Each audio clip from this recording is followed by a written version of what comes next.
Soy estudiante de la Universidad Autónoma de Sinaloa, mi nombre es Karen Arce y les voy a platicar sobre la crisis petrolera. En la década de los 70 se dio lugar a dos crisis petroleras, la primera de ellas en el año de 1973 y la segunda en el año de 1979.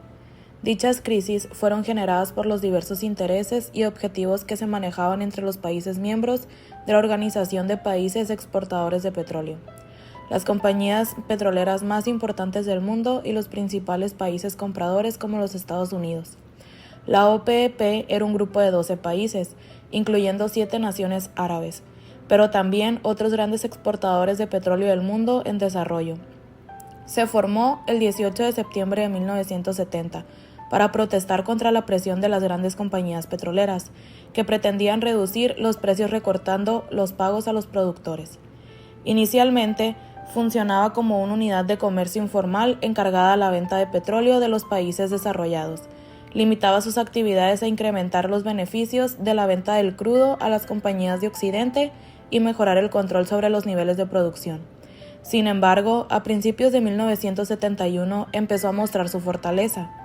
Durante los periodos de crisis, la fluctuación fue incontrolable, caracterizada por el incremento constante de los precios del barril y alimentada por los intereses económicos de los reinos árabes y la acumulación de excedentes por parte de las compañías petroleras, hechos que impactaron fuertemente a la economía, afectando a los países importadores del crudo y a los consumidores de los bienes finales en los cuales es necesaria la implementación del mismo. El petróleo en Medio Oriente, de donde se sacaba, se pagaba en dólares estadounidenses. La crisis del petróleo fue una crisis internacional que tuvo lugar en el año de 1973, con la decisión de varios países del Golfo Pérsico de no exportar petróleo a países occidentales. Debido a la fuerte dependencia que existía del petróleo procedente de Oriente Medio, los países occidentales se vieron sumidos en una grave crisis económica mientras el precio del petróleo aumentaba. El precio del barril del petróleo aumentó de los $2.90 a los $11.90. Ante un aumento desorbitado de los precios del petróleo y los problemas del suministro, muchos países optaron por reducir su dependencia del crudo, apostando por otras fuentes de energía. Francia, por ejemplo, apostó por la energía nuclear, mientras que Estados Unidos y Canadá optaron por la quema de residuos de madera. Tras años de haber sido rearmado por Occidente por su petróleo, los miembros de la OPEP se espabilaron en medio de la guerra que enfrentaba Siria y Egipto con Israel. La OPEP utilizó petróleo como arma contra aquellos que apoyaban a Israel, estableciendo un embargo del crudo árabe.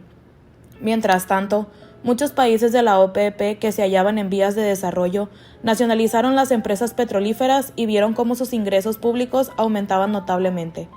En otras palabras, los países árabes exportadores de petróleo experimentaron un notable crecimiento económico a corto plazo, pero a largo plazo no fue así. El precio del petróleo subió mientras que la producción se detuvo, especialmente en Estados Unidos y Holanda. En algunos estados de Estados Unidos se utilizaron carteles y banderas de 3 colores diferentes para indicar la disponibilidad de gasolina en las estaciones de servicio. Una bandera verde indicaba venta ilimitada de gasolina. Una bandera amarilla denotaba restricciones y razonamiento. Una bandera roja indicaba que no se disponía de gasolina, pero la estación de servicio estaba abierta para otro tipo de servicios. Durante el mandato de Nixon, este sistema ya estaba agotado y la inflación era más que palpable.